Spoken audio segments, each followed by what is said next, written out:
Hello అండి అందరికీ ఈరోజు స్పెషల్ హరీస్ అండి. హరీస్ చేశాను చికెన్ తోటి. టేస్ట్ మాత్రం సూపర్గా వచ్చిందండి, మామూలుగా రాలేదు. అసలు దీని స్ట్రక్చర్ చూస్తే తెలుస్తుంది దాని టేస్ట్ ఎలా ఉంది అనేది.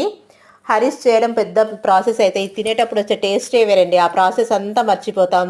ఇది తినే ముందు అయితే మనం బౌల్లోకి హరీస్ తీసుకొని దాని మీద కొన్ని డ్రై ఫ్రూట్స్ వేయించినవి, ఆనియన్స్ వేయించుకున్నవి వేసుకొని కొంచెం నిమ్మకాయ పిండుకొని, ఇష్టం ఉంటే నిమ్మకాయ పిండుకొని లేకుంటే స్కిప్ చేసేయచ్చండి. పిండుకొని ఆహా తింటా ఉంటే ఆ టేస్ట్ ఉంటుందండి, మామూలుగా ఉండదు, సూపర్గా ఉంటుందండి. ఈ ప్రాసెస్ తెలిస్తే మనం మంత్లీ ఒకసారి చేసుకొని తినొచ్చండి, అంత బాగుంటుంది. ఎక్కువ శాతం రంజాన్లో దొరుకుతుంది, కానీ ప్రాసెస్ తెలిస్తే మనం ఎప్పుడైనా వండుకొని తినొచ్చండి. అంత సూపర్గా ఉంటుంది. ఈ రెసిపీ కావాలంటే ఫుల్ వీడియో లింక్ చేశాను, చూసేయండి. నచ్చితే లైక్ చేయండి, షేర్ చేయండి, సబ్స్క్రైబ్ చేయండి. ఇంకొక ఇన్ఫర్మేషన్ అండి, మటన్తో చేస్తే హలీం అంటారు, చికెన్తో చేస్తే